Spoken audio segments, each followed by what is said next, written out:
more than ever before, older adults are comfortable with technology.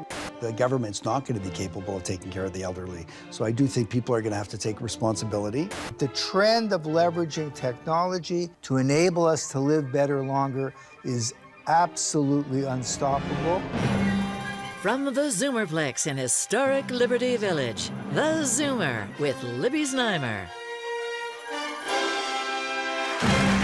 Welcome to the Zoomer. I'm Libby Znaimer. We're living longer, and thanks to the booming longevity business, we're also living better.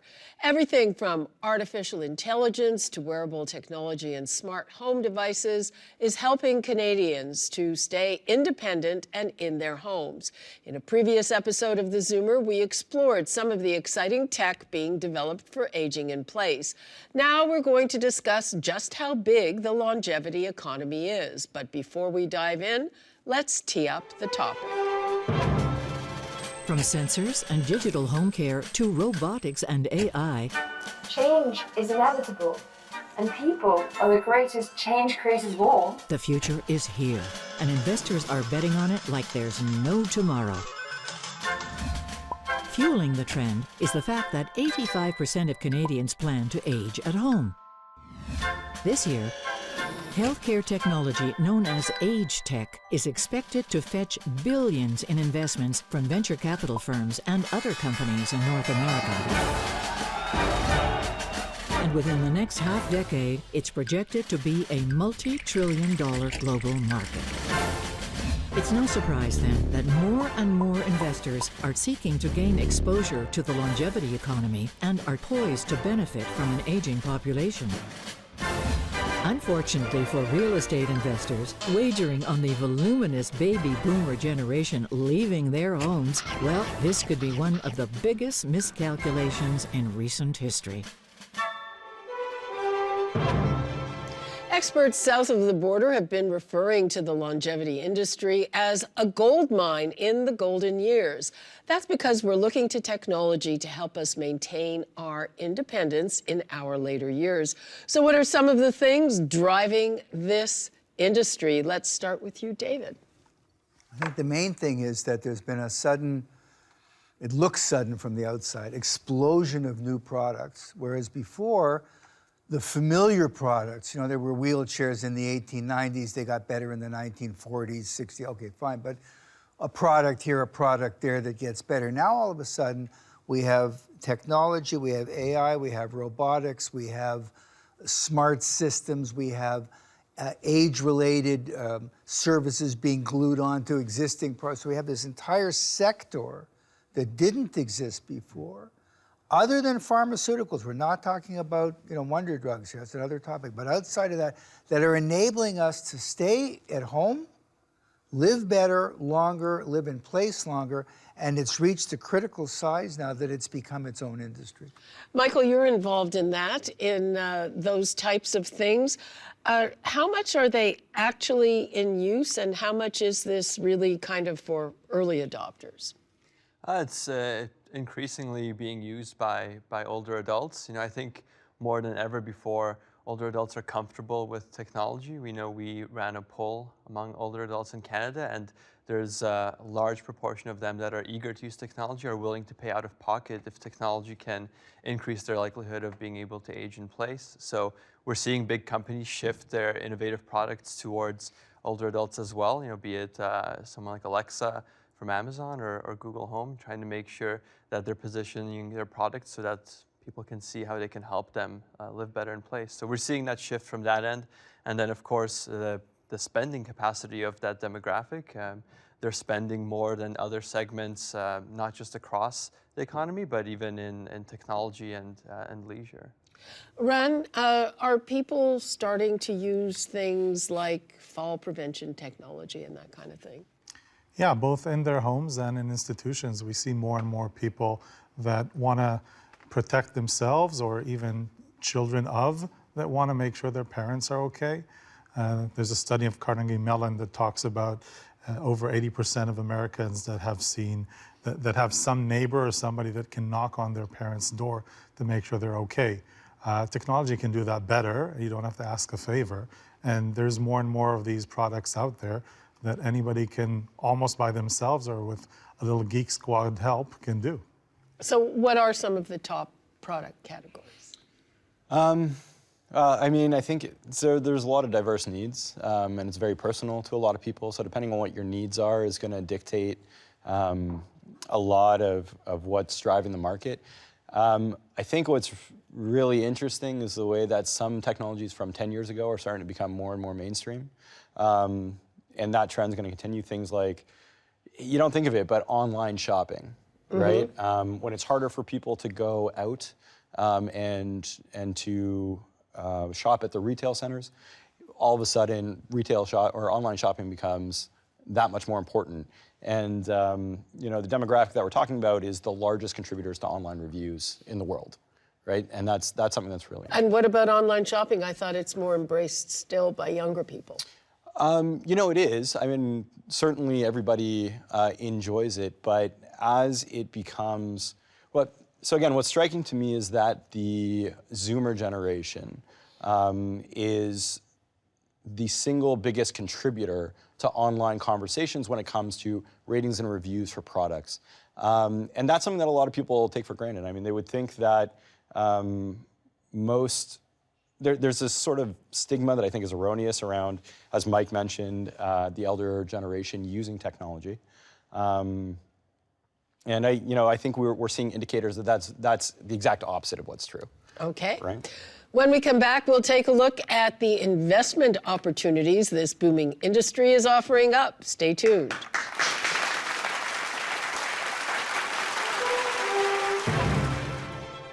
So you could be in a situation where you're long on life and short on money with a false sense of expectation of a big wealth transfer from our parents, the greatest saving generation of all time, to us, the greatest spending generation of all time.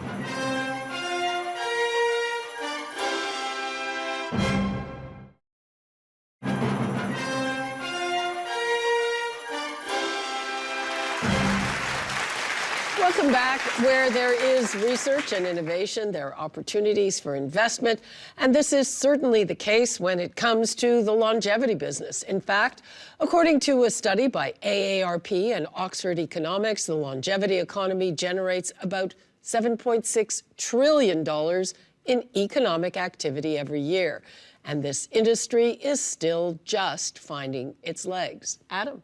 I mean, I think what's really interesting about the growth that we're seeing is a lot of the technology vehicles that are being deployed to bring new products and new commercial models to light. You know, services are developing around the sharing economy. The same thing that brought you Uber cars originally is now being repurposed to help the blind. There's a company called Aria, I think it's Aria, I'm not sure how to pronounce it, where there's a phone app, you tap a button, and volunteers from all over the world will help people with blind or low vision see what's around them and describe it to them in real time so that they can get through, you know, whatever activity they're going into. So yeah, I mean, generally speaking, it's a booming industry, and it's just fascinating to see how common business models are being repurposed to serve the aging and Zoomer generation. Mark, you do planning, investment planning. So is there anything that your clients can get in on here? Yeah, so it's first of all, the great news, we're living longer. The big elephant in the room for everybody is, will I run out of money, right? So you could be in a situation where you're long on life and short on money with a false sense of expectation of a big wealth transfer from our parents, the greatest saving generation of all time, to us, the greatest spending generation of all time. So, you know, there's a concern there, and then there's also a concern just with regard to aging parents by boomers. So you've got, you know, 65-year-old, 70-year-old children who have parents who are much older, and now they have to take on some of the responsibility as well.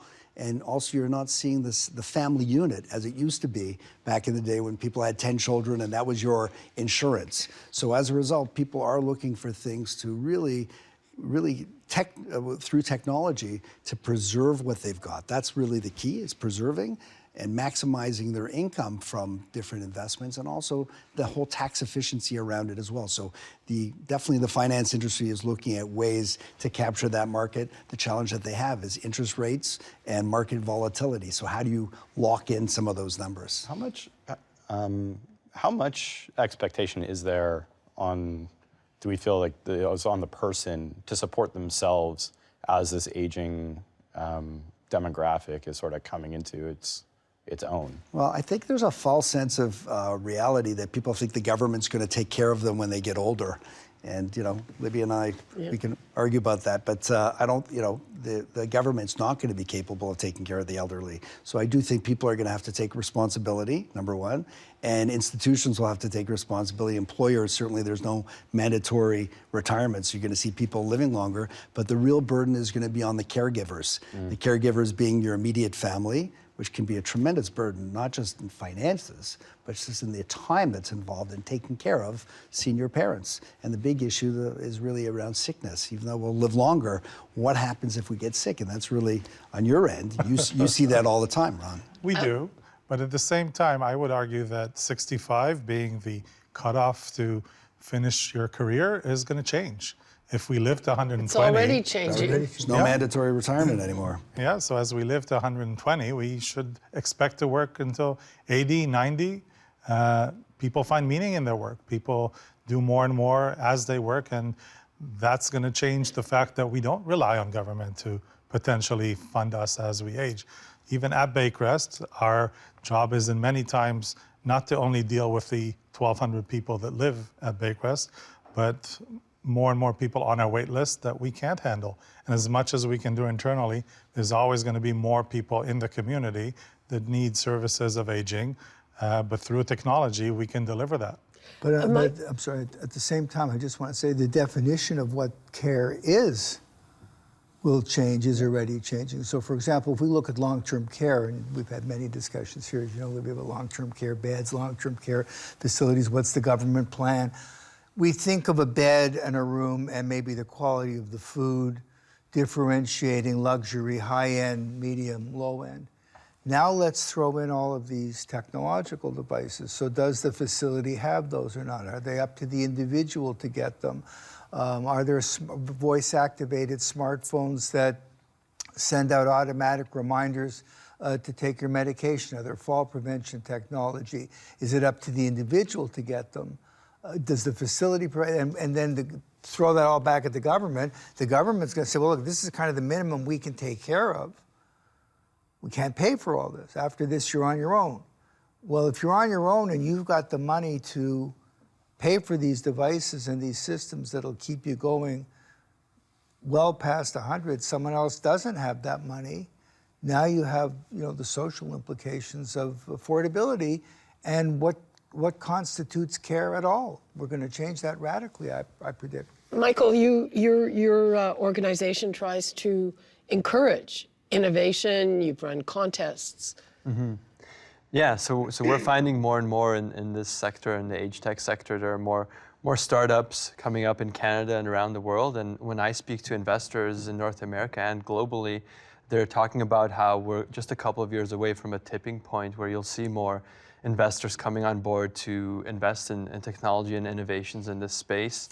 There are already venture capital firms that are dedicated purely to investing in the longevity economy and age tech. And you know, I can speak for AgeWell. You know, we're kind of about filling in the early stage of that pipeline, getting innovations and research in there so that they can secure investment. You know, we've seen some of that happening this year in Canada with Winterlight, which is a cognitive assessment technology raising millions of dollars, and others. And we're going to see more and more of that because investors are starting to see, you know, what should be obvious, the shift in demographics and the innovation that's looking to address that.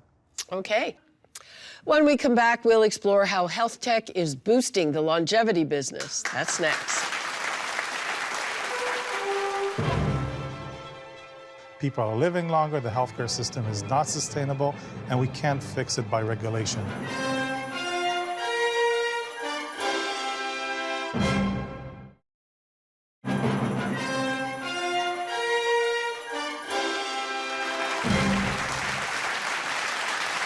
Welcome back. Technology to help us age in place corners a big part of the longevity market, with everything from fall prevention devices in your home to GPS monitoring and voice assistant services. There are even services that can bring the medical professionals to you. So how are they being delivered and how are they being received by consumers?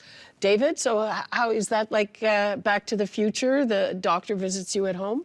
There's going to be, there already are some interesting trials about that, visiting you at home. One of the tests that we've learned about in the US is after you're discharged from the hospital, instead of giving you just a mimeograph piece of paper with some instructions, there could be a whole AI-powered calling you every day at certain times about your medication, about wound care, about your whole post-operative care, run by a human or virtual concierge, integrated with your health record so it's customized for you. So the potential for AI to be used in combination with your health records to deliver highly personalized advice.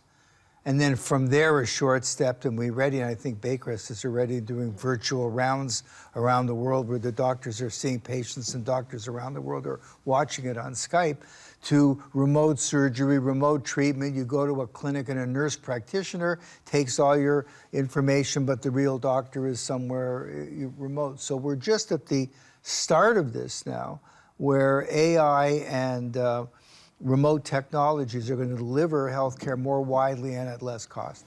Rand, what are you doing already at Baycrest? David mentioned the outreach, so we definitely do telemedicine, where the physicians can work with clients at home through telecommunication, video communication.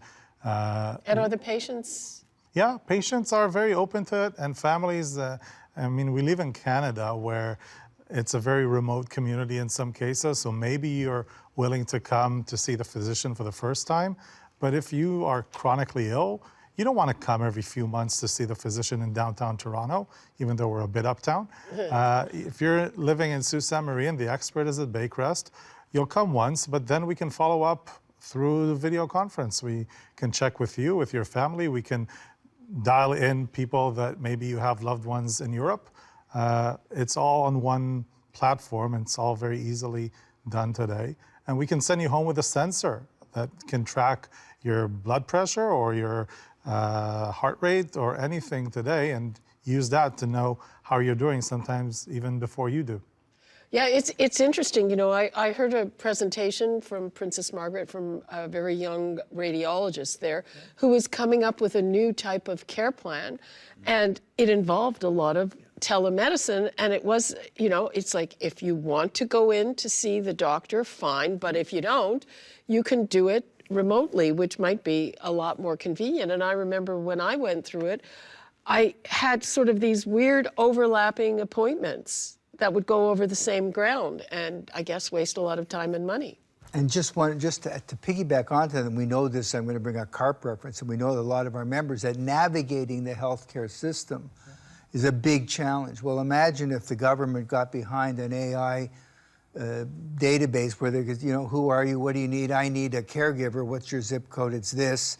Here are the 5 suppliers in your area. Do you want me to book one of them? Rather than you holding on the line for a government, you know, telephone. They are so behind in anything like that. But it's coming. There are models where they're using that for triage. They're using that to get centralized information disseminated, customized to people. Everybody probably in this room has had some problem.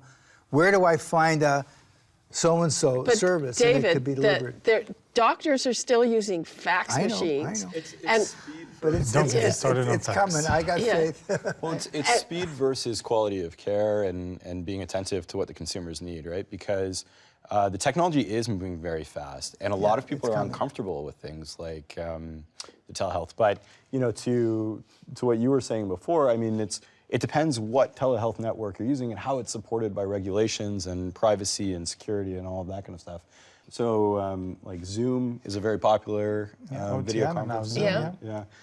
Which is HIPAA compliant, but there's still this reliance. It's almost like a check and balance between the speed at which innovation can move and the government trying to temper that, but they're at diametrically opposite sides of of the spectrum, just to make sure it's done properly and safely. I mean, I had to cancel an appointment last week and try to reschedule it. There was no way for them to allow me to do that, to leave a message. I mean, I practically would have had a bit of no-show, and I literally spent hours waiting till I got a person on the phone to cancel an appointment that I'm sure a lot of other people are waiting for. But that's going to change. So I would argue that need is the mother of invention or innovation, and the need is very clear. As we mentioned before, people are living longer, the healthcare system is not sustainable, and we can't fix it by regulation. And there's also a bigger supply of solutions, so there will be pressure on the authorities, on the regulators, say, wait a minute, if all these solutions are out there, why aren't you doing this?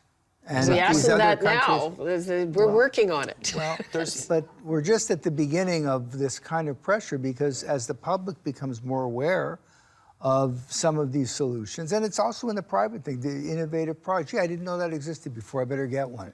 Gee, I didn't realize this was available, let me find out more. So we're only in the infancy of all this.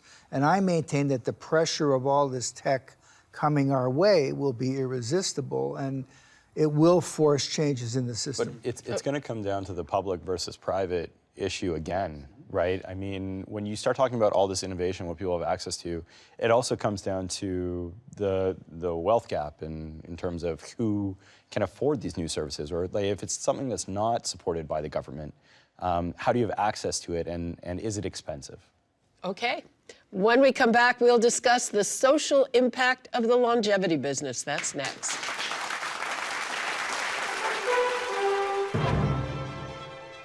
Isolated, lonely seniors who have nobody visiting them, and there are improvements in their health outcomes because of the social interaction.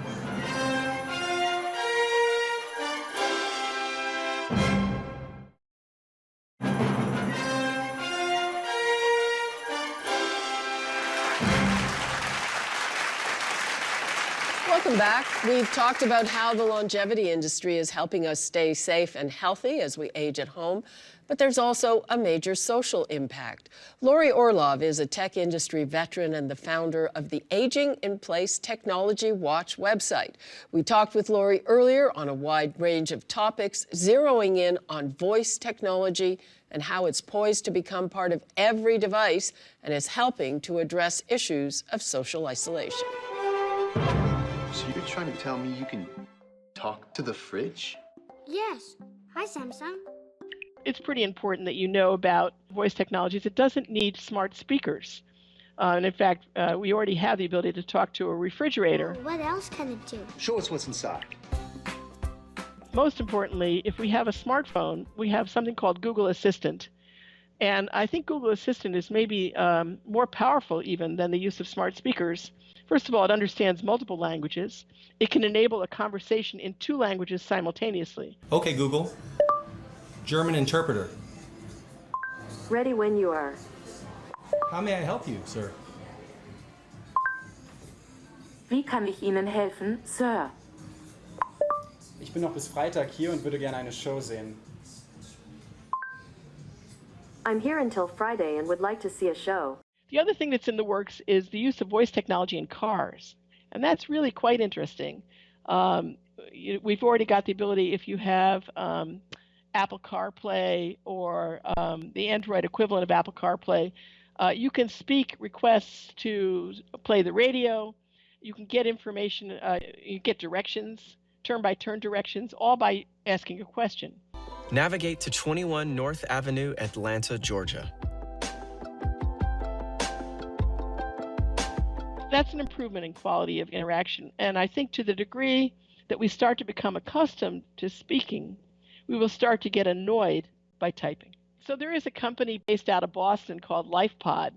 What they will tell you is the distinction is they can provide what they call a virtual caregiving function with a device in your home that can be programmed or scripted to wake itself up at certain times of the day and initiate a conversation with you. Just checking in. How are you feeling? Not well. I have a headache. And if Mom says something to Lifepod suggesting something's wrong, Lifepod will alert me via text.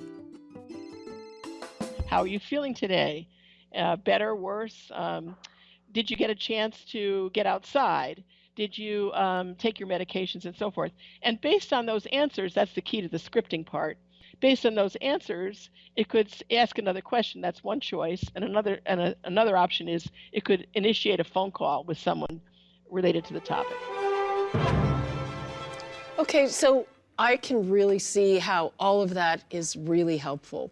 But we spend too much time on our devices anyway, and there's been all kinds of research showing that there's a problem when we don't have enough human-to-human interaction. So how is this balanced, Mark? That, yes, that'll help you keep track of mom and pop, but they're going to have even fewer human visits than before. Yeah, look at one of the biggest pains, or real deep pains, is social isolation. Yeah. Like, you know, we grew up with lots of friends and neighbors and played hockey on the street till, 10 o'clock. Now you don't even know who your neighbor is from one side to the other.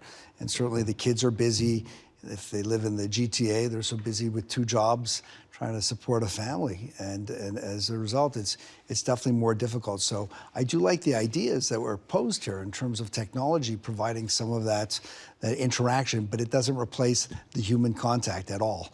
And also finding out what really people want in their life. I think it's very important to sit down with a parent and ask them what would they like to see happen, and so that you can plan clearly while things are the sun is shining, as opposed to worrying about things at the back end. And that could be just something. There's a whole area around dementia, which again, you could live a long time with dementia, and there's a lot of intel that people have in their mind, but they have to be able to get it out to somebody. Like, where are things? Where is the will? Where's the key to the safety deposit box? Digital passwords? Where's the money? Who are the advisors? It's incredible how many people don't have these things organized. So where's the balance between the technology that's obviously helpful, and I guess in some ways it can help social isolation, but it can also make it worse? So I'm going to say that technology is a tool. Let's look at it as a tool. It's not the be-all and end-all of social isolation or care or living longer, but it's a great tool, and we can use it. So if you're in a long-term care facility, you're not going to use technology instead of visitors. We don't encourage that. We don't want people to stop coming and just do virtual visits. But 95, if not more % of the time, your family's not there. Your loved ones are not there. And if you're looking for meaning, technology can bring that solution. You can talk to a social robot instead of talking to a person when the person is not available, and you still feel connected as that happens. Instead, really? How so? Because there is somebody to talk to, somebody that listens to you and can relate to what you're feeling. It's not instead of the person. But it's a robot. It's not a somebody. It's a social robot. And there's a lot of understanding behind it. And sometimes it brings to you the best of understanding what you're going through, which your grandson can't understand. The thing to bear in mind, too, is that the size of the population, taking it back to our original premise, is it a business? It's a business because there's a huge number, millions. There are 16 million people in Canada over the age of 45. There are 10 million seniors. One size does not fit all. So the temptation when you look at all these products, well, that wouldn't work for me, that wouldn't work for me. Not everybody's going. It's true. You're absolutely right. If I've got visitors coming on a regular basis, you don't need that. But what if I'm living in a remote community and I got nothing? Nobody's coming to see me out on my farm in the middle of nowhere. They have done research in the United States with isolated, lonely seniors who have nobody visiting them, and they've played these messages, they've phoned them and talked to them, and there are improvements in their health outcomes, in their actual measurements and their vital statistics because of the social interaction. So what we're going to see here is a tremendous diversity. Just think of the car. There's a market for a Cadillac and there's a market for a Kia. There's multiple markets. It's not only going to be all one thing. And I think we're going to have a lot of trouble if we look for one channel. It's going to be multiple channels, multiple solutions. And that's going to make it $1 trillion industry because it's so big. To add to what Ran and David have been saying, I think technology is a tool, it can also be a facilitator. So there are ways where you don't necessarily have to sit and stare at your phone, but maybe because of where you are in your age or where you have had experience with technology or not, maybe now you can have technology that can help you communicate with your family members in a way that maybe general consumer devices don't. And I think technology can be in a place to facilitate that. The other part is caregiving. Over 5 million Canadians are now informal caregivers, and technology can definitely play a role in helping them to kind of keep in touch with the person that they're caring for, and also learning whether there may be risks that are developing, not just right now, but with AI and other kinds of innovations, trying to assess whether there could be risks based on changes in habits and behaviors. And technology can help form that connection, help inform people, and hopefully overall increase the aging in place that we all want. There's a lot of presupposition there that we need to go to these people in order for them to form a connection or get that connection that they require. Like when you talk about technology, it's not, so first of all, there's a risk that some people will phone in through Skype or through other video conferencing and say, that's enough. I've done my part, right? And I don't think that's enough. I mean, in some cases, when you're in a remote location and you're not getting any contact, maybe that 1 hour call a day is a lot, right? And I don't want to trivialize that. But for other people, is that 1 hour call enough? And does it let them off the hook from other sort of care? My concern there was that while it is very, very helpful, the younger generation certainly, I think, might come to lean on that as the foremost way to go. And look, we are a little older. We grew up in a world where you may have had your grandparents living at home, and you saw, sort of modeling of parents looking after grandparents and whatever. But my concern is of that letting go altogether and actually going heavy into the technology at the expense of the relationship. It's not just up to the kids though. Like when you talk about this connection, why can't, like we're talking about the Zoomers and the business of Zoomers here, right? People are staying active longer in life, and it's a wonderful thing. Cognitively, a lot of them are still there. We're talking a lot about dementia, but what about the people who are cognitively there, and their bodies are failing them just a little bit, right? Why can't we use technology to help them get out and go see a movie with their friends? Why can't we use things like, why don't we revisit how cars are designed to make sure that they can get access into their cars and go to movies and go grocery shopping, and that they don't lose that connection in the first place that made them active and made them happy? Why is all the onus on technology to help the younger generation connect to? But only in this context. We will use all of the above. We've seen numerous devices that help in mobility, whether it's exoskeletons or some of the stuff we saw. I think we're heading for an all of the above world. Okay. When we come back, we'll take some questions from the audience. That's next.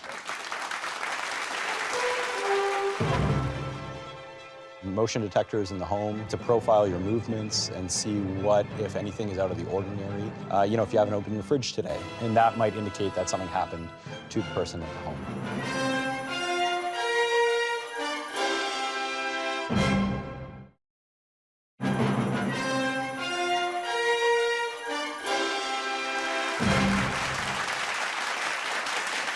Welcome back. We'll now take a question from the audience, and Jim's here. Hi, Jim. Hi, Libby. I'd like to know, what can we do with the technology to help us stay younger through our aging? So is there technology that can really assist us before we need help?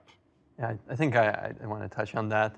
A big part of that, being proactive with your health and staying younger, is staying active.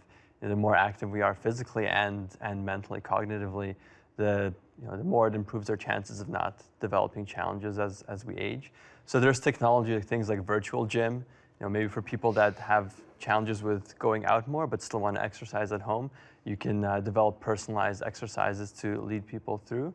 You can do things like rehab at home. So you may not have the money to go to a physiotherapist as long, but if, let's say, you had knee replacement or something like that, there are tools now for you to do rehab using an app that can measure your progress, and when you can work with a physiotherapist, but also get these kinds of tools to help you. So there's definitely suites to help improve your health, and then things like staying active mentally through cognitive exercises, for sure. Is there anything beyond the fitness part of things? I would start by saying that at Baycrest, our mantra is we bring life to years versus years to life. So there's a lot to say about living a good life. And I think if you do that well, and if you use exercise apps or wellness or meditation, you're gonna also have a longer life, but focus on having a good life. That's my advice. I like that. We have a question by email, and it's about Baycrest Smart Suites. What can you tell us about them? So Baycrest Smart Suites is a new project that we've launched fairly recently with the support of one of our donors. And it's about looking at how do we reimagine long-term care and beyond using technology. And we started off by putting every technology that you can buy off the shelf, if you will, into one lady's suite. That starts with an Alexa, but then you connect the lights and you connect the blinds and you connect the bed and you connect the family so she can communicate and bring things. And then suddenly you think technology isolates people. She starts getting visitors who want to hear the Yiddish music that her Alexa can now play and the memories from this or that. So through this technology, and we're just in the beginning phases, we're now going to introduce it to 5 more suites and do a formal evaluation of it, because that's how Baycrest does things, evidence-based. But once we perfect the model, we want to introduce it across the board to as many people as we can. Again, finding where technology can bring that added value. Next question by email is for you, and it's about the fall prevention technology. What are some of the actual devices? A lot of the devices that are being listed and being rated come from modifications to alarm services and things of that nature. Things like Lifeline, where you're actually wearing sensors and you have wearable sensors, and that sets off alarms that communicate back to your caregivers and your family. Motion detectors in the home to profile your movements and see what, if anything, is out of the ordinary. For example, if you haven't opened your fridge today, then the sensor knows about it, will communicate it back to some sort of cloud service, and that might indicate that something happened to the person at the home, right? And that's an important alert. How much would it cost to get your house kitted up with this stuff? Often, tens to hundreds of dollars. Less than you'd think. Yeah, but it's probably less than you'd think, I think is the right answer. Okay, that's a good answer. When we come back, final thoughts from our panelists. That's next.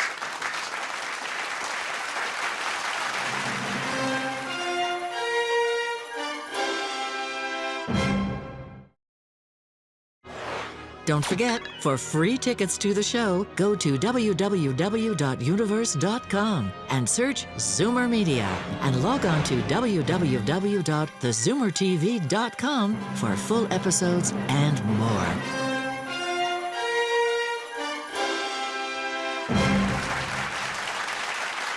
Welcome back to the Zoomer. It's now time for final thoughts from our panelists, starting to my left. Well, when you're talking about the business of longevity, for me, it's a lot of the issues have been based in, is the market ready to accept a lot of the niche, what was previously niche technologies?